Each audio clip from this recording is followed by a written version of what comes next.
ತನ ಬೇಕಾದಂಗೆ ಕೊಂಡ್ರಿಪ್ಪ ನಾವು ಹೋಗ್ತೀವಿ ಅದನ್ನು ಪೈಕಿ ಅವಾಗ ಒಂದು ನಿಮಿಷ ಇದಟ್ಟು ಮುಗಿಸ್ತೀನಿ ಖುಷಿ ನೆಬಸ್ತೀನಿ.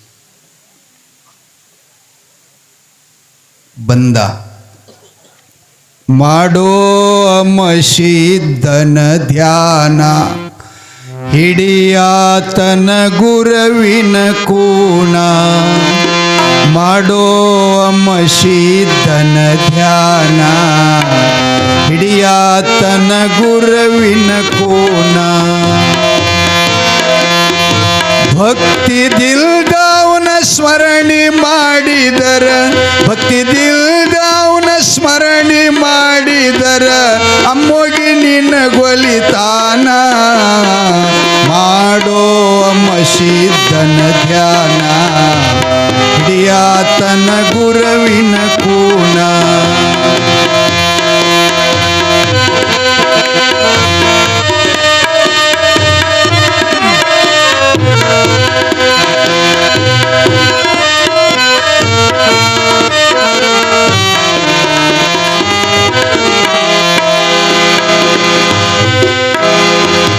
ರಾಯಿ ಮಾರ್ಗ ಹಿಡಿದು ರವ್ವಾಣಿ ಮಾಡುತ್ತ ಮಾಯದ ಗುಡ್ಡವ ಬಿಟ್ಟಿದನೋ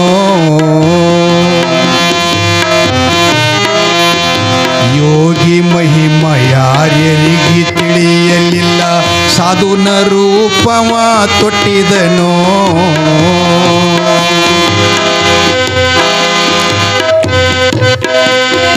ಬಡವಿ ನೀಲಮಳ ಮನಿತನ ಬಂದೋ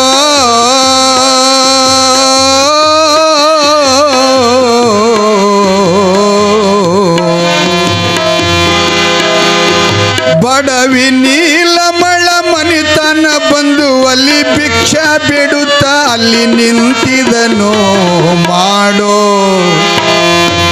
ಮನವನ್ನಿ ಮಾಡೋ ಮಶೀದ್ದನ ಧ್ಯಾನ ಹಿಡಿಯಾತನ ಗುರವಿನ ಕೂಣ ಮಾಡೋ ನಾಡಗೌಡನ ಧ್ಯಾನ ಹಿಡಿಯಾತನ ಗುರವಿನ ಕೂಣ ಜಯ ಮಂಗಲಂ ಜೈ ನಮ ಪಾರ್ವತಿ. ನೀಲಂ ಮಲ್ಕೊಂಡಿದ್ದಳು ಹೊರಗಡೆ ನಿಂತ್ಕೊಂಡು ಭಿಕ್ಷಾಂದೇಹಿ ಭಿಕ್ಷಾಂದೇಹಿ ಅಂತಾನು. ಆಕೆ ಮಲ್ಗದಲ್ಲೇದೆ ನೋಡಿದ್ಲು ಓರ್ ಕಣ್ಣಿಲ್ಲೇ ಈ ಕಡೆ ಎಲ್ಲ ಕಪಾಳ ತೋದತ್ತು ನೀರ ಹರಿದು ಹರಿದು ಹರಿದು ಹರಿದು ನೀರು ಕಣ್ಣಾಗಿನ 3 ಪ್ರಕಾರ ಬರ್ತಾವೆ ಒಂದೇ ಜಾಗನ ಯಾವ್ಯಾವಪ್ಪ? ಅತ್ಯಂತ ದುಃಖ ಆದಾಗೊಮ್ಮ, ಸಿಟ್ಟು ತೆಲಿಗೇರಿದಾಗೊಮ್ಮ, ಆನಂದ ಆದಾಗ ತೋದಿತ್ತು ಎದ್ದು ನೋಡಿದ್ಲಕ್ಕಿ ಕೂತ್ಕೊಂಡು ತಲೆ ತುಂಬ ಕೂದಲು ಮುಕ್ಕು ತುಂಬ ಬಿದ್ದಳು. ಕಣ್ಣೆಲ್ಲ ಕೆಂಪು ಗುಲ್ಗಂಜಿಂಗಾಗ್ಯಾವ. ಹೊತ್ತು ನೋಡಿದ್ಲಿಕ್ಕೆ ಏನೋ ಏನು ಬಿಡ್ತಾ ಇದೆಯೇ ಅಮ್ಮ? ಹಶ್ಮೆ ಆಗಿದೆ, ಏನಾದರೂ ಒಂದಿಷ್ಟು ಭಿಕ್ಷೆ ಇದ್ರೆ ತಂದು ಹಾಕ್ತೀಯಾ? ಏನೋ ಭಿಕ್ಷನ? ಎಲ್ಲಿ ಭಿಕ್ಷರು ಪಾಪಿ, ಎಲ್ಲಿ ಭಿಕ್ಷಾ? ಎಲ್ಲದ ಧರ್ಮ, ಎಲ್ಲದ ನ್ಯಾಯ, ಎಲ್ಲಿ ದಾನ ಧರ್ಮಕ್ಕೆ ಪುಣ್ಯ ಅದ? ನಾನು ವಿಧವೆಯಾಗಿದ್ದು ಗಂಡನ ಕಳ್ಕೊಂಡು ಒಬ್ಬನ ಮಗನ ಮೇಲೆ ಪ್ರಪಂಚ ಮಾಡಿ ದುಡಿದು ಬದುಕುವಂಥ ಸತ್ಯವಾದಿಗೆ ನ್ಯಾಯ ಇಲ್ಲ. ನನಗೆ ಪುಣ್ಯನೂ ಬೇಡ, ಪಾಪನೂ ಬೇಡ, ದಾನೂ ಬೇಡ, ಧರ್ಮನೂ ಬೇಡ, ಮುಂದಿನ ಮನೆಗೆ ಹೋಗೋ ಸಾಗಿ ಹೋಗಿಲಿಂದ ಅಂತ ಗದ್ದರಿಸಿದ್ಲು. ಅಮೋಘಿಸಿದ್ದ ಅಮ್ಮ ಹಾಗನ್ಬಾರದು ತಾಯಿ, ಏನಾದ್ರಿದ್ರೆ ಕೊಡೋ ಅಮ್ಮ. ಏನಾಗಿದೆ ಹೇಳಲ್ಲ? ನಾನು ಸಾಧು, ನಿನಗೆ ಬಂದ ದುಃಖ ತಗೊಂಡು ಅವನ ಹಿಂದೆ ಬೆನ್ನು ಹತ್ತದ. ಅಪ್ಪ ಮುಂದೆ ನಡೆದ ಕೂಡಲೇ ಊರಿನ 1 ಕಿಲೋಮೀಟ್ರ್ ಇತ್ತು. ಅವ ಅಮೋಘಿಸಿದ್ದೆ ಹೇಳ್ತಾನೆ ಭೂತಾಳಿಸಿದ್ದಾಗ, ನೋಡಪ್ಪ ಒಂದು ಸ್ವಲ್ಪ ನನ್ನ ರೂಪ ನಾ ಬದಲು ಮಾಡ್ಕೋತೀನಿ, ಹೋಗೋಣಂತಂದ. ಆ ಊರು ಸಮೀಪ ಹೋದ ಕೂಡಲೇ ಭಾರಿ ಭಯಂಕರ 80-90 ವರ್ಷದ ಮುದುಕಾದ್ರಿ. ಬಾಯಾಗಿನ ಜ್ವಲ್ಲ, ಕಣ್ಣಾಗಿನ ಪಿಚ್ಚ, ಕೆದರಿದ ಜಡೆಗಳು, ಗಡ್ಡ ಮೀಸೆಗಳ ಹರ್ಕ ಕೆರ್ಕ, ಮೈ ಗಮ್ಮಂತ ನಾರ್ತಿತ್ತು, ನಣ ಮುಕ್ರತಿದ್ದು, ಕೈಯಾಗೊಂದು ಊರು ಕೋಲ ಹಿಡ್ಕೊಂಡು ಮನೆ ಹ್ಯಾಂಗೆ ಸನಿ ಬರ್ತದೆ ಹಂಗೆ ತೀರಾ ಮುದುಕ ಬಿದ್ದಂಗೆ ಮಾಡಕತ್ತ. ಬಂದ ಮನೆಗೆ ನಾಗರಾಯಗೌಡರು ಹಿಂಗೆ ಕುಂತಿದ್ರು ಮಂಚದ ಮೇಲೆ. ಒಳಗಡೆ ಇಬ್ಬರು ಬಂದರು. ನೋಡ್ದವ ತತ್ತರಿಸಿ ಒಳಗಡೆ ಮುದುಕ ಹಂಗೆ ಕೈ ಅಳಾಡಿಸ್ಕೊಂತ ಬಂದ ಕೂಡಲೇ ಬರ್ರಿ ಅನ್ಬೇಕಲ್ಲ, ಯಾರಿದ್ರೇನು ಬರ್ರಿ ಅನ್ಬೇಕಲ್ಲ. ಮನೆತನ ಬಂದ ಬಳಕ ಭಿಕ್ಷುಕನೇ ಇರಲಿ, ಲಕ್ಷಕನೇ ಇರಲಿ, ರಾಜ ಮಹಾರಾಜನೇ ಇರಲಿ, ಎಂಥವಿದ್ರು ಕರಿಬೇಕಲ್ಲ. ಕರಿಲಿಲ್ರಿ ಅವ.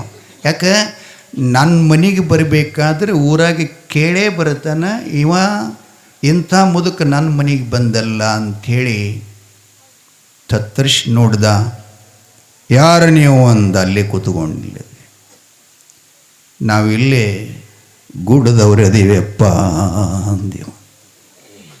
ಗುಡ್ಡದವರು ಪರವಾಗಿಲ್ಲ, ಯಾಕೆ ಬಂದ್ರಿ? ನಿಮ್ಮ ಜೊತೆ ಸಂಬಂಧ ಬೆಳೆಸ್ಬೇಕಂತ ಬಂದೀವಿ. ಒಂಥರ ಇವನಿಗೆ ಸಿಡಲು ಜಡ್ದಂಗಾಯ್ತು ರೀ. ನೋಡೋರೆ ಬೇಕೆ ನೀವು ಮಗನಿಗೋ ಮೊಮ್ಮಗನಿಗೋ ಜರ್ಮಮ್ಮಗನಿಗೋ ಎಲ್ಲಿದ ದೊಡ್ಡ ಶ್ರೀಮಂತನೇ ಕಾಣಿಸ್ತಾನ, ಆದರೆ ಒಬ್ಬೊಬ್ರು ಹಿಂಗೂ ಇರ್ತಾರಂತ ಭಾವನೆ ಮಾಡ್ಕಂಡ. ಪರವಾಗಿಲ್ಲ ಬನ್ನಿ ಮೇಲೆ ಬರಿ ಅಂದ. ಯಾರಿಗೆ ಕನ್ಯಾ? ನನಗೆ ಬೇಕು.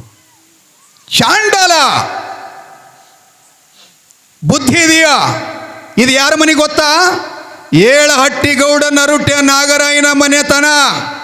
ಇಂಥವನ ಮನೆಯೊಳಗೆ ಬಂದು ಬಂಗಾರದ ಪುತ್ಥಳಿಯಂಥ ಎನ್ನ ಮಗಳು ಸುರಲೋಕ ಸುಂದರಿ, ಅಂಥವಳನ್ನು ಬೇಡ್ತೀಯಾ? ನೀಸ, ನಿನಗೆ ಬುದ್ಧಿ ಇದೆಯಾ? ಅಮೋಘ ಸಿದ್ದೇಶ್ವರ ಭೂತಾಳ ಸಿದ್ಧಿಗೆ ಎಡಗಣ್ಣ ಹಾರಿಸ್ದ. ದೇಖೋ ಆದಮಿ ಕೈಸೆ ಕರ್ತೆ ಥೆ. ನೋಡೋ ಅಧಿಕಾರ ದುಡ್ಡು ಹೆಂಗೆ ಮಾತಾಡಕ್ಕಸ್ತದ ನೋಡಂದ ಒಳಗೆ. ಪರವಾಗಿಲ್ಲ. ಆಮೇಲೆ ಈ ಕಡೆ ಅಂತ, ಗೌಡ್ರೆ ಸಂಬಂಧ ಬೆಳೆಸಕ್ಕೆ ಬಿಡ್ರಿ. ಅತಿಥಿಯಾಗಿ ಬಂದವರನ್ನು, ಇಂಥ ಗೌರವಾನ್ವಿತವಾದಂಥ ಮನೆತನದವರು ಈ ರೀತಿಯಾಗಿ ಅವಚ್ಯ ಶಬ್ದ ಮಾತಾಡೋದು ನಿಮ್ಮ ಬಾಯಿಗೆ ಶೋಭೆ ಬರುವುದಿಲ್ಲ ಗೌಡ್ರೆ ಅಂತ ಮುದುಕ.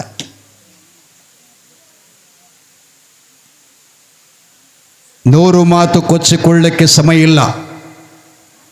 ತೊಲಗುತ್ತೀರಿಯೋ ಅಥವಾ ಆಳ್ಮಕ್ಕಳನ್ನು ತರಿಸಿ ನಿಮ್ಮನ್ನು ದಪ್ಪಲೆ ಹೊರಗಂತ ಕೇಳ್ತಾನೆ. ಅಮೋಘ ಹೇಳ್ತಾನೆ, ಬೇಡಪ್ಪ, ನೀವು ದಪ್ಪದು ಬೇಡ, ನಾವು ಹೆಂಗೆ ಬಂದೀವಿ ಹಂಗೆ ಹೋಗ್ತೀವಿ ಅಂತಂದು ಕೂಡಲೇ ಹಗೂರ ಹೊಳ್ಳಿದ್ರು. ಯಾರು ಬಂದಾರ ಮನೆಗ್ರಿ? ದೇವ ಬಂದ ನಮ್ಮ ಸ್ವಾಮಿ ಬಂದಾನೋ, ದೇವರ ದೇವ ಮುಮ್ಮೆಟ್ಟ ಗುಡ್ಡದ ಒಡೆಯ ಬಂದಾನೋ. ಏನು ಸುಂದರ, ಹೆಗಲ ಮೇಲೆ ಜಾಡಿ ಹೊತ್ತನ, ಕೈಯೊಳಗ ಬೆತ್ತ ಹಿಡದನ. ಭಾಳ ಸುಂದರ. ಆ ಮಗಳಿಗೆ ಹೇಳಿದ್ಲಲ್ಲ, ನಮ್ಮ ಪತಿ ಮನೆಗೆ ಬಂದ ಗುರುತು ಹಿಡಿಬೇಕಂತ ಹಿಡಿಲಿಲ್ರಿ ಅವ. ಅಧಿಕಾರದ ಮದ ಹಂಗೆ ಮಾಡ್ಲಿಕ್ಕೆ ಹಸ್ತದ. ಹೊರಗೆ ಹಾಕದ. ಬಂದರು. ಮುಮ್ಮೆಟ್ಟು ಗುಡ್ಡಕ್ಕಿನ ಹತ್ತಲಿಲ್ಲ. ಮನೆಯೊಳಗೆಲ್ಲ ಅವರಿಗೆ ಕಾಡಾಡ ಶುರುವಾಯಿತು. ದನಕರೆಗಳಿಗೆಲ್ಲ ಆರಾಮ್ ತೆಪ್ತು. ಹೈನ್ ಕೊಡುವಂಥ ಎಮ್ಮೆ ಆಕಳುಗಳೆಲ್ಲ ರಕ್ತಕ್ಕೆ ಹಿಂಡಾಕತ್ತು. ಚಲೋ ಆರೋಗ್ಯದಿಂದ ಬದುಕವರೆಲ್ಲ ಅನಾರೋಗ್ಯಕ್ಕೆ ತುತ್ತಾಗಿ ಮನೆಯೊಳಗೆ ದುಡಿತಕ್ಕಂಥ ಮಕ್ಕಳೆಲ್ಲ ಆಳಮಕ್ಕಳೆಲ್ಲ ಮನೆ ಬಿಟ್ಟು ಹೋಗಾಕಂತರು. ಹಿಂಗೆ ಅನೇಕ ರೀತಿ ತೊಂದರೆ ನಡೆದಾಗ ನಾಗರಾಯನಿಗೆ ಬೇಜಾರಾತು. ಅದರಾಗ ಪದ್ಮಾವತಿ ಒಬ್ಬಕ್ಕನೇ ಆರೋಗ್ಯವಂತಳಾಗಿದ್ಲು. ಇದನ್ನೆಲ್ಲ ನೋಡಿದವ. ಒಂದು ದಿನ ಹೋತು, 2 ದಿನ ಹೋತು, ಏನು ಮಾಡಿದ್ರೆ ಕಡಿಮೆ ಆಗಲಿಲ್ಲ. ಆರೋಗ್ಯವಂತಳಾಗಿರುವ ಮಗಳಿಗೆ ಕೇಳ್ತಂತ, ತಂಗಿ ಏನು ಪರಿಸ್ಥಿತಿ ಇದೆಯಲ್ಲ, ಊಟ ಮಾಡಬೇಕಂತ ಅಗಲ್ ತಗೊಂಡು ಕೊಟ್ಟರೆ ಅನ್ನಿನೊಳಗೆಲ್ಲ ಬಾಲುಳ ಎದ್ದು ಕಾಣಕತ್ತು ಅಂತ. ಯಾಕೆ? ಯೋಗಿ ಪುರುಷ ಮನೆಗೆ ಬಂದು ಹೊಳ್ಳಿ ಹೋಗ್ಯಾನಲ್ಲ. ಸಾಧು ಶಾಪ ಭಾಳ ದ್ವಾಡದ್ರಿ. ನಾವು ಅರ್ಥ ಮಾಡ್ಕೊಳ್ಳಂಗಿಲ್ಲ. ಏನು ಮಾಡೋದು? ಆ ಬಳಿಕ ಮಗಳು ಹೇಳಿದ್ಲು ಸುಮ್ಮೊಂದು ಸೂಚನ, ಯಪ್ಪ ಇಲ್ಲೇ ಎಲ್ಲೋ ಸದರಗಿರಿ ಅಂತ ಅಲ್ಲಿ ಇಸ್ಲಾಂ ಧರ್ಮದೊಬ್ಬ ಹೆಣ್ಮಗಳು ಬಿಬಿ ಫಾತಿಮಾ ಅಂತ ಹೇಳ್ತಾಳಂತಕ್ಕೆ ಮನುಷ್ಯನಾಗ ಇದ್ದದ್ದು, ಅಲ್ಲಿಗೆ ಹೋಗಂದ್ಲಕ್ಕೆ ಇವನ ಹೆಸ್ರಾಕಿ ಯಾಕೆ ಹೇಳ್ಕೋತಳು? ಗುರುತಿದ್ರೂ ಹೇಳಿಲ್ಲ. ಯಾಕೆ ಹೇಳಿಲ್ಲ? ಇವನ್ ತಲೆಯಾಗೇನು ಇರೋದಲ್ಲ ಮದ, ಅದು ಹಿಡಿಬೇಕಲ್ಲ. ಮಡಿವಾಳ ಪಲ್ಯನ್ ಏನಂತಾನವ, ಏರಿ ಇಳಿದು ಕುಂತು ಮ್ಯಾಲ ಅತ್ಯಪ್ಪ. ಯಾಕಪ್ಪ ಏನ ಬೇಕಪ್ಪ ನಿನ್ನ ಮನಸ್ಸಪ್ಪ, ಮುಂದೆ ನೆನಸಪ್ಪ. ತೆಲಿಗೇರಿತ್ತು ನಿನಗೆ ಹುಚ್ಚಪ್ಪ. ಏನು ಬರೀತಾನೆ ನೋಡ್ಬೇಕು ಪದ್ಯಗಳು. ತೆಲಿಗೇರಿ ಆದರೆ ಇವನಿಗೇನು ಮಾಡೋದ? ಮಗಳ ಮಾತು ಕೇಳಿ ಅವಾಗೆಲ್ಲ ದಡಿ ದೋತ್ರ ಅಂತಿರ್ತಿದ್ದು. ಹಿಂದಿನ ಹಿರಿಯರಿಗೆ ಗುರುತದ. ಅಬ್ಬಲಿ ಮುತ್ಯ ಕೊಂಡಿರ್ತಾನಲ್ಲ ಮಿಷಿ ಮುತ್ಯ, ಅವನಿಗೆ ಗುರುತವೆಲ್ಲ. ಅವಾಗೆಲ್ಲ ಹೆಗಲ ಮ್ಯಾಗ ದಡಿ ದೋತ್ರ ಅಂತಿರ್ತೀವಿ. ಎಲ್ಲೇ ಹೋಗ್ಬೇಕಾಗಿತ್ತಂದ್ರೆ ಅದ್ರಾಗನೇ ಏನರ ಹಾಕ್ಕೊಂಡು ಮಗಳ ಮನೆಗಾಗಲಿ ಹಿಂಗೆ ಹೋಗ್ತಿದ್ರು. ಅವಾಗ ಇವನು 2 ಸೇರು ಜೋಳ ಅದ್ರಾಗ ಹಾಕ್ಕೊಂಡು ಆಕಿನ ಮುಂದೆ ದೇವ್ರು ಕೇಳಕ್ಕೆ ಹೋದ. ಶಾಲತಿ ಕೂತಿತ್ರಿ ಜನ. ಹಿಂಗೆ ದೇವ್ರ ಕೇಳಕ್ಕೆ ಭಾಳ ಮಂದಿ ಹೋಗ್ತಿರ್ತಾಯಿದ್ರಿ. ದೇವ್ರ ಕಡೆ ಭಾಳ ಮಂದಿ ಬರಂಗಿಲ್ಲ. ಏನು ಮಾಡೋದು? ಎಲ್ಲ ಸುಳ್ಳು ಕಥೆನೇ ಇರ್ತಿರ್ತಾವೆ. ನನ್ನ ಕಡೆ ಒಂದು ಮುದ್ದೇಬಿಹಾಳ ತಾಲೂಕದವ್ರು 4 ಹೆಣ್ಮಕ್ಳು ಟಮ್ ಮಾಡ್ಕೊಂಡು ಬಂದಿರಿ. ಅವು ನಮ್ಮ ಯೂಟ್ಯೂಬ್ ಮೇಲೆ ನಂಬರ್ ಎಲ್ಲ ಕೇಳ್ಕೊಂಡು ನೋಡ್ಕೊಂಡು ಬಂದ್ರೆ ಅಲ್ಲಿಗೆ. ನಾ ಅದೇನು ಮಾಡಾವಲ್ಲ ಬಿಡಾವಲ್ಲ. ಹಾಡಂದ್ರೆ ಬೆಳಗಾನ ಹಾಡ್ತೀನಿ, ರಾತ್ರಿ ಹಾಡ್ತೀನಿ. ಒಟ್ಟ ಮನ್ಕೋಬೇಡ ಮುತ್ಯ ಅಂತ ಮನ್ಕೊಳಂಗಿಲ್ಲ. ಹೇಳಂದ್ರೆ ಎಷ್ಟು ದಿನ ಹೇಳಂದ್ರೆ ಹೇಳ್ತಿರ್ತೀನಿ. ಅದು ನನಗೆ ಸುಡಗಾಡ ಗೊತ್ತಿಲ್ಲ. ಬಂದರು ಅವ್ರು ನನ್ನ ಕಡೆ ಬಂದರು. ಯಾರ್ಯವ? ನಾವು ಮುದ್ದೇಬಿಹಾಳ ತಾಲೂಕು. ಯಾಕೆ? ಅದೇ ಅಪ್ಪ ನಮ್ಮ ಜರ ಪ್ರಾಬ್ಲಮ್ ಅದ, ನೀವು ಮಾಡ್ತೀರಿ ಅಂತ ಸುದ್ದಿ ಕೇಳಿದೆವು, ಬಂದೆವು. ಯಾರು ಹೇಳಿದ್ರಿ ನಿಮ್ಗೆ? ಹಾಗೆ ಹೇಳಿದ್ರಿಪ್ಪ. ಪರವಾಗಿಲ್ಲ. ಏನು ಹೇಳಿದ್ರು ಅವರೆಲ್ಲ. ಆದ್ರೆ ಅವು ನಿಮ್ಮ ಮುಂದೆ ಹೇಳೋಂಥ ಮಾತಿಲ್ಲ. ಅವರಿಗೆ ಗೊತ್ತು, ನನಗೆ ಗೊತ್ತು. 4 ಮಂದಿ ಮಾತು ಬೇರೆ ಬೇರೆ ಕೇಳ್ಕೊಂಡ. ಹೊಸ ಮಂದಿ ಕೂಡೇ ಒಂದು ಹೇಳಬೇಡ್ರಿ, ನಿಮ್ಮ ಪ್ರೈವೇಟ್ ಹೇಳ್ರಿ ಅಂದಾಗ ಹೇಳಿದ್ರು. ಅವ್ರ ಮನಸ್ಸಿನಂದೆಲ್ಲ ಹೇಳಿದ್ರು. ಅದಕ್ಕೆ ನಾ ಹೇಳ್ದೆ, ಯವ ಇವೇನು ನೀವು ಇಟ್ಟಿರಲ್ಲ ಅದು ನಾ ಪೂಜೆ ಕಟ್ತೀನಿ. ಯಾರ್ದು ಅದ್ರಾಗ ಯಶಸ್ವಿ ಬಲ ಆಗ್ತಿರ್ತದೆ ಅವ್ರಿಗೆ ಫೋನ್ ಮಾಡ್ತೀನಿ, ಬರಕತ್ತೀರಿ ಅಂದಿರಿ. ಪೂಜೆ ಇಲ್ಲ, ಸುಡುಗಡೆ ಇಲ್ಲ. ಯಾವಾಗ ಇವ್ರನ್ನ ಕಳಿಸಲಿಲ್ಲ ಇದತ್ತು ನನಗೆ ಹತ್ತೈತ್ರಿ. ಅದು ಒಟ್ಟು ಏನು ಮಾಡಲಿ?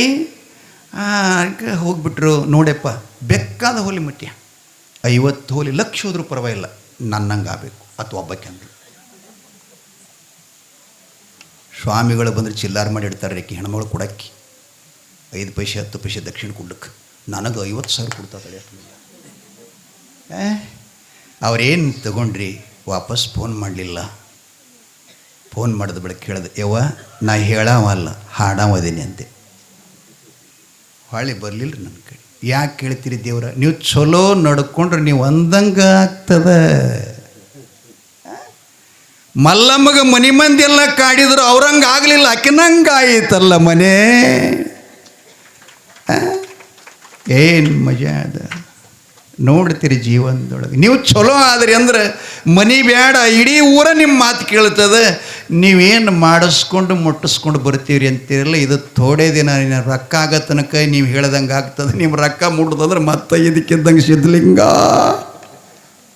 ಅನ್ಬೇಕಾಗ್ತದೆ. ಹಿಂಗೆ ನೀವು ಬರೀ ಬೀಳ್ತೀರಿ ಅಂತ ಹೇಳ್ತೀನಿ ರೀ ನಾ. ಅಂದರೂ ನೀವು ಬಿಡಂಗಿಲ್ಲ, ಹೋಗ್ತೀರಿ ಅವು ದೇವ್ರಿಗೆ ಕೇಳಕ್ಕೆ. ನನಗೆ ಗೊತ್ತು, ನನ್ನ ಮಾತು ಕೇಳಲ್ಲೇವೋ, ದೇವ್ರು ಹೇಳೋರ ಮಾತು ಕೇಳ್ತೀರಿ ನೀವು. ಏನು ಮಾಡೋದು? ನಾನು ನಿಜವಾದಂಥ ಸುಖ ಸಿಗೋ ಮಾತು ಹೇಳ್ತಿರ್ತೀನಿ, ನಿಮಗೆ ದುಃಖ ಕಷ್ಟ ಬರ್ತಕ್ಕಂಥದ್ದು ನೀವು ಕೇಳ್ತಿರ್ತೀರಿ ಸದಾ. ಅಸಮಾಧಾನ ಇರಲಿ. ಏನು ಹೇಳಕತ್ತಿಂದಪ್ಪ ಮತ್ತೆ? ದೇವ್ರು ಕೇಳಕ್ಕೆ ಬಂದ ನಾಗರೇಗೌಡರು ಸಾಲ ಕೂತ್ಕೊಂಡಿದ್ರು. ಇವನು ಸರ್ತಿ ಬತ್ತು ಹೋಗಿ ಕೂತ್ಕೊಂಡ. ಏನಪ್ಪ ನಿಂದೇನು ಪ್ರಾಬ್ಲಮ್? ಯವ್ವ ಹಿಂಗಾಗ್ಯದ ಅಂದ ಕೂಡಲೇ ಆಕೆ ಹೇಳೋದ್ಲು ಮೈ ತುಂಬಿ. ಇವತ್ತೇನು ಹಂಗೆ ಹೇಳಂಗಿಲ್ಲ ನಾನು, ನಿಮ್ಗೆ ದೇವ್ರು ಬಂದ. ಯಾಕೆ ಆಕೆ ಹೇಳಿದ್ಲು, ಗೌಡ ನಿನ್ನ ಮನ್ಯಾಗ ಹೆಣ್ಣು ದೇವ್ರ ಸೇರಿ ಅದ. ಏನು ಹೆಣ್ಣು ದೇವ್ರ ಸೇರಿ ಅದ, ವಿಲಾಸಗೀತಿ ಅಂತ. ಆಕೆ ಮನ್ಯಾಗಿಂದ ಹೊರಗಾಗಿ ನಿನ್ನ ಮನೆ ತಣ್ಣಗಾಗಿರಬೇಕು, ನೀವು ಸುಖವಾಗಿರಬೇಕಾಗಿತ್ತು ಅಂದ್ರೆ ಮಂಗಳವಾರ ದಿನ ಮನೆಯೆಲ್ಲ ಸಡಿ ಸರವಣಿಗೆ ಮಾಡಿ, ಜಗಲಿ ಮ್ಯಾಗ ರಂಗಕೊಂಬ ಹಾಕಿ, ಎಡಕ ಬಲಕ ದೀಪ ಹಚ್ಚಿ, ನೆನೆಗಿಡಲ್ಲ ಸುಲಿಗಬ್ಬ ಬಾಳೆಹಣ್ಣು ಎಲ್ಲ ಇಟ್ಟು, ಜಡಿ ಕೂಸಿನ ತಂದು ಆವತಿ ಮಾಡಿದೆ ಅಂದ್ರೆ ನಿನ್ನ ಮನ್ಯಾಗ ಹೋಗ್ಕೋದು ದೇವಿ ಹೊರಗೆ ಹೋಗ್ತಾಳೋ ಅಂದುಬಿಟ್ಳು. ಮತ್ತೇನು ಹ್ಞೂ ಅಂದ. ಮನೆಗೆ ಬಂದ. ಜಡಿ ಖುಷಿನ ತರಬೇಕಲ್ಲ. ಎಲ್ಲ ಹೇಳ್ದಂಗೆ ಮಾಡಿದ. ಮನೆ ಸಾರಿಸ್ದ, ರಂಗಕುಂಭ ಹಾಕಿದ. ಇನ್ನು ಕೂಸು ಹುಡುಕ್ಬೇಕಾಯ್ತಲ್ಲ, ಊರಾಗ ಹುಡುಕ್ಲಿಕ್ಕತ್ತ. ಒಂದು ಕೂಸಿತ್ರಿ. ಆಕೆ ತಮಟಿಗೆರೆಕ್ಕೆ ಹೆಣ್ಮಗಳು. ಒಂದೇ ಮಗು. ಹುಟ್ಟಿದಾಗಿನಿಂದ ಗಂಡ ತೀರ್ಕೊಂಡಿದ್ದ. ಇನ್ನೊಬ್ಬರು ಹೊಲದಾಗ ಕೆಲಸ ಮಾಡ್ಕೊಂಡು ತಾನು ಜೀವನ ಮಾಡ್ತಿದ್ಲು. ಆ ಮಗು ಇನ್ನೊಬ್ಬರ ಮನೆ ಮುಂದೆ ಪಕ್ಕದವ್ರ ಮನೆಯಾಗಿ ಹೇಳಿ ಅಲ್ಲೇ ಒಂದು ರೊಟ್ಟಿ ಹಾಲು ಕೊಟ್ಟು ಹೋಗಿದ್ಲು. 3 ವರ್ಷ 4 ವರ್ಷ 3 ವರ್ಷದ ಮಗ ಆಡ್ತಿತ್ತಲ್ಲೇ ಮಣ್ಣಾಗ. ನೋಡಿದ ಗೌಡ, ಈ ಮಗನಿಗೆ ಹಿಂದಿಲ್ಲ ಮುಂದಿಲ್ಲ, ಬಂದಿಲ್ಲ ಬೆಳಗಿಲ್ಲ. ಆ ಬಳಿಕ 7 ಹಟ್ಟಿ ಊರು ಜನ, ನಾ ಏಳಂದ್ರೆ ಹೇಳ್ತದ, ಕೂಡಂದ್ರೆ ಕೂಡ್ತದ, ಹೋಗಂದ್ರೆ ಹೋಗ್ತದ, ಬಾಂದ್ರೆ ಬರ್ತದ. ನಾ ಯಾರಿಗೆ ಬಾಯಿ ಬಿಚ್ಚಬೇಡ ಅಂದ್ರೆ ಒಬ್ಬ ಮಗನೂ ಬಾಯಿ ತೆರಲಿಕ್ಕಿಲ್ಲ. ಇಂಥ ದರ್ಪ ಅಧಿಕಾರ ನನ್ನಲ್ಲಿದ್ದು ಇದು ಗತಿ ಇಲ್ಲದ ಮಗದ, ಇದಕ್ಕೆ ಒಯ್ದು ನಾನು ಹೊಡೆದ್ರೆ ನನ್ನ ಮನೆಯಾಗೇನು ಕಾಡಾಟ ದೂರ ಆಗ್ತದಂಥೇಳಿ ಆ ಕೂಸಿನ ಬಗಲಾಗಿ ಎತ್ಕೊಂಡು ಹೊರಟ. ಅಪರಿಚಿತ ಮನುಷ್ಯ ಮಗನ ಮುಟ್ಟದ ಅಂದ್ರೆ ಅಳ್ತಾವ್ರಿ ಅವು. ರಾಟಿ ಇದ್ದವ್ರಿಗೆ ಹೋಗ್ತಿರ್ತಾವೆ. ಇವ ಎಂದೂ ಮುಟ್ಲಾರ್ದವ ಅಳ್ಳಕತ್ರಿ ಹುಡುಗ. ಬಾಯಾಗ ಅರಿಬಿ ತುರಿ ಕೊಯ್ದ ಮನೆಗೆ. ಶಿಶು ಹತ್ಯೆ ಅನ್ನೋದು ಅನುಭವ ಬೇಕಲ್ಲ, ಅರಿವು ಬೇಕಲ್ಲ ಅವನಿಗೆ. ತಗೊಂಡ ಬಾಗಲ ಕದ ಮುಚ್ಚದ, ಜಗಲಿ ಮ್ಯಾಗ ಕೂಡಿಸ್ದ, ಕುಡುಗೋಲು ಮಸದಿಟ್ಟಿದ ಜಂತ್ಯಾಗ. ಒಂದು ಸೌನ್ ಅಳಿತಿತ್ತು ಕೂಸ. ಅಲ್ಲೇನು ಜಗಲಿ ಮೇಲೆ ಕೂಡ್ಸನ ಮಗನ ಜಡಿಗೆ ಹಿಂಗೆ ಹಿಡದನ್ ನೋಡ್ರಿ. ಅವಾಗ ಅವ್ರ ತಾಯಿಯಲ್ಲಿ ಊಟ ಮಾಡ್ತಿದ್ಲಂತ ಹೆಣ್ಮಕ್ಳು ಜೊತೆ. ಟಿವೆಕ್ಕಿ ಹಕ್ಕಿ ತಲೆ ಮ್ಯಾಗ ಬಡಿತಿತ್ತಂತ. ಮುರಿದು ತುತ್ತ ಬಾಯಾಗ ಇಟ್ಕೋಬೇಕಂದ್ರೆ ಕಹಿಯಾಗಿ ಹತ್ತಂತ. ಊಟ ಮಾಡಲಿಲ್ಲ, ಬಿಚ್ಚಿದ ಬುತ್ತಿ ಕಟ್ಟಿಟ್ಲು. ಅವ್ರು ಕೇಳಿದ್ರು, ಯಾಕಮ್ಮ ನೀಲಮ್ಮ ಊಟ ಮಾಡೋದಿಲ್ವಾ, ಆರಾಮಿಲ್ಲವಾ, ಹುಷಾರಿಲ್ವಾ? ಯಾಕೇನು ಹೇಳಿ, ಇಲ್ಲಮ್ಮ ಯಾಕೋ ನನಗೆ ಊಟನ ಒಲ್ಲದಾಗ್ಯದಂತ ಹೇಳಿ ಕಟ್ಟಿಟ್ಲು. ಈ ಕಡೆ ಜಡಿ ಕೈಯಾಗಿ ಹಿಡಿದು ಕುಡುಗೋಲೇ ಹೊಡೆದ ಬಿಟ್ಟ. ಶಿರಚ್ಛೇದನ ಮಾಡಿದ. ಚಂಡ ದಂಡ ರಕ್ತ ಪುಟ್ಯಾಕತ್ತು. ಕೂಸಿನ ಚಂಡ ಜಗಲಿಗೆ ಮ್ಯಾಗಿಟ್ಟು ರಕ್ತ ನೋಡಿ ಬೋಳಕ್ಕೆ ಬಂದು ನೆಲಕ್ಕೆ ಬಿದ್ದ. ತತ್ತರಿಸಿ ಮತ್ತೆದ್ದು ಬಾಗಿಲು ಕದ ಹಾಕ್ಕೊಂಡು ಕೂತ್ಕೊಂಡ. ಈಕೆ ಸಾಯಂಕಾಲ ಕೆಲಸ ಮುಗಿಸ್ಕೊಂಡು ಮನೆಗೆ ಬಂದಳು. ನಿತ್ಯದಲ್ಲಿ ಆಡ್ತಾ ಮಗು ಎದುರಿಗೆ ಬರ್ತಿತ್ತಮ್ಮ ಅಮ್ಮ ಅಂತ ಕೂಗ್ತಿತ್ತು. ಇವತ್ತು ಮಗನ ಸಪ್ಪಳೆ ಇಲ್ಲ, ಸುಳುವೆ ಇಲ್ಲ, ಥನಿನ ಇಲ್ಲ. ತಲೆ ಮ್ಯಾಗಿನ ಕಟ್ಟಿಗೆ ಒಲೆಯಾಗಿಟ್ಟು ಒಲೆ ಮ್ಯಾಗ ಇಟ್ಕೊಂಡು ಕೇಳಿದ್ಳು, ಅಮ್ಮ ನಮ್ಮ ಶಿವನೇ ಕಾಣ್ತಾ ಇಲ್ಲ, ಎಲ್ಲಿ ಹೋಗ್ಯಾನ್ರಿ ಅಂತ ಕೇಳಿದ್ಲು. ಯವ್ವ ಮದ್ದಿಂದಾಗ ಹೋದ ಮಗ ಬಂದೇ ಇಲ್ಲ. ಅಯ್ಯೋ ಶಿವ ಶಿವ. ಓಣಿ ಓಣಿ ಸಂಧಿ ಸಂಧಿ ತಿರುಗುತ್ತಾ ಎಲ್ಲರಿಗೆ ಸಿಕ್ಕವ್ರಿಗೆಲ್ಲ ಕೇಳ್ತಾ ಆ ಬಳಿಕ ಎಲ್ಲರಿ ಮನೆಗೆ ಐತಿ ಅಂತೇನ ಅಂತ ಶಿವ ಏ ಅಪ್ಪ ನಾ ಬಂದಿನೋ ಅಂತ ಕೂಗ್ತಿದ್ಲು. ಮಗನೇ ಇಲ್ಲ, ಅವ ಮಣ್ಪಲ್ಲಾಗೆ ನೆಲ್ಲಿದು ಹೋಗಿ ಕೊಡ್ಬೇಕಾಗಿ ಇಡೀ ಊರನ್ನ ಎತ್ತಿ ಹಾಕಿದ್ಲು, ಎಲ್ಲೇ ಸಿಗಲಿಲ್ಲ. ಕೊನೆಗೆ ಒಬ್ಬ ದೇವರಂಗ ಪುಣ್ಯಾತ್ಮ ಹೃದಯವಂತ ಆಕಿನ್ನ ನೀಲಮ್ಮನ ಸಂಧ್ಯಾ ಕರೀತಾನ. ಅಮ್ಮ ಅಮ್ಮ ಇದು ಬಾಯಿ ಕಡೆ. ಯಾಕಪ್ಪ ಸುಮ್ಮನೆ ಯಾಕೆ ಕುತ್ತಿಗೆ ಕಿರಿಸ್ಕೊಳ್ತೇ? ನಿನ್ನ ಕೂಸಿ ನನ್ನ 7 ಹಟ್ಟಿ ಆಳುವಂಥ ಗೌಡನು ಹತ್ಯೆ ಮಾಡ್ಯಾನ್, ಪ್ರಾಣ ಹೊಡೆದಿದ್ದಾನೆ. ನಿನಗೆ ನ್ಯಾಯ ಸಿಗಲ್ಲ ತಂಗಿ. ನೀ ಎತ್ತರೂ ಬರಲ್ಲ, ಕರೆದ್ರೆ ಬರಲ್ಲ. ಸುಮ್ಮನೆ ಯಾಕೆ ಕಳ್ತಿದ್ದಿ? ತೊಲಗು ಮನೆಗೆ ಅಂದ. ಆಕಾಶವೇ ಕಳಿಸಿ ಮೈ ಮೇಲೆ ಬಿದ್ದ ಆಯಿತು. ಏ ಪರಮಾತ್ಮ, 3 ತಿಂಗಳ ಬಸರಿಯೇ ಇದ್ದಾಗ ಎನ್ನ ಕೊರಳಿಗೆ ಮಾಂಗಲ್ಯ ಕಟ್ಟಿ ಪತ್ನಿಯನ್ನಾಗಿ ಸ್ವೀಕಾರ ಮಾಡಿದಂಥ ಪತಿ ಕೈ ಬಿಟ್ಟು ಹೋದ. ಇದ್ದೊಂದು ಮಗ, ಎಲ್ಲ ಸರ್ವಸ್ವ ಅವನಂತೇಳಿ ತಿಳ್ಕೊಂಡು ನಾ ಬದುಕ್ತಾ ಇದ್ದೆ. ಅದನ್ನು ಅದರ್ಕಿಸ್ಕೊಂಡೆ. ಅಪ್ಪ ನಾನು ಆವ ಜನ್ಮದಲ್ಲಿ ಏನು ಪಾಪ ಮಾಡಿದ್ನೋ? ಶಿಶು ಹತ್ಯೆ ಮಾಡಿದ್ನೋ, ಗೋ ಹತ್ಯೆ ಮಾಡಿದ್ನೋ, ಏನು ಬ್ರಹ್ಮ ಹತ್ಯೆ ಮಾಡಿದ್ನೋ, ಗೋ ಹತ್ಯೆ ಮಾಡಿದ್ನೋ? ಹೇ ಶಿವನೇ, ಅಳ್ಳಾಕತ್ಲು. ಹತ್ರ ಪ್ರಯೋಜನ ಇಲ್ಲ ಅಂತ ಅಲ್ಲೇ ಸಂಸ್ಥಾನ ರಾಜ್ಯ ಇತ್ತು ತಿಕೋಟ ಹತ್ರ.